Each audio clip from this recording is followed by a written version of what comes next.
Kulinda miundombinu ya BRT ni wajibu wetu sisi wenyewe, kulinda miundombinu yetu ili itusaidie katika kusafiri, itusaidie pia kukuza uchumi, itusaidie pia katika uwekezaji serikali ambao wameufanya. Zoezi hili linaenda sambamba na uchangiaji wa damu pamoja na kupima maambukizi ya VVU.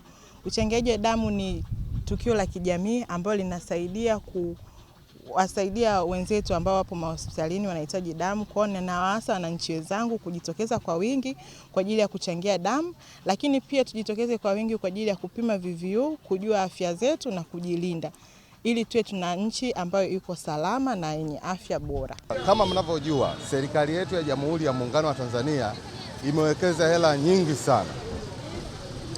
nyingi sana, na hela hizi zimetokana na kodi ambayo Watanzania wamelipa, Watanzania wametoa. Kwa hiyo kodi hii ndiyo matokeo ya mradi mkubwa kama huu. Kwa hiyo rai yangu kwa wananchi wanaotumia miradi hii au barabara hizi ambazo zimejengwa kwa kodi zetu wenyewe ni kwamba tulinde miundombinu hii, tuhakikishe kwamba tunathamini miundombinu hii ambayo imejengwa na serikali ya Jamhuri ya Muungano. Kitu cha pili, kuna alama ambazo zimewekwa barabarani. Tuhakikishe tunatumia alama sahihi kwa habari ya kuvuka kutoka pande moja kwenda nyingine. Kwa wananchi tunatakiwa tuwe pamoja, tushirikiane, tutoe kodi, na zaidi kabisa kila mmoja acheke afya yake. Sababu bila afya njema huwezi kufanya kazi yote ile.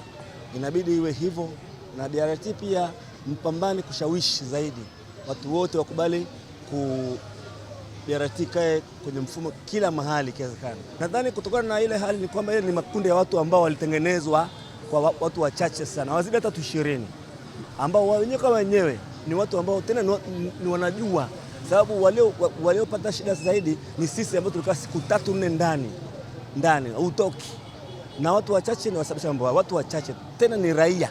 Kuna umuhimu kupita kiasi wananchi wote kutunza mali ya BRT, sababu ni mali yetu.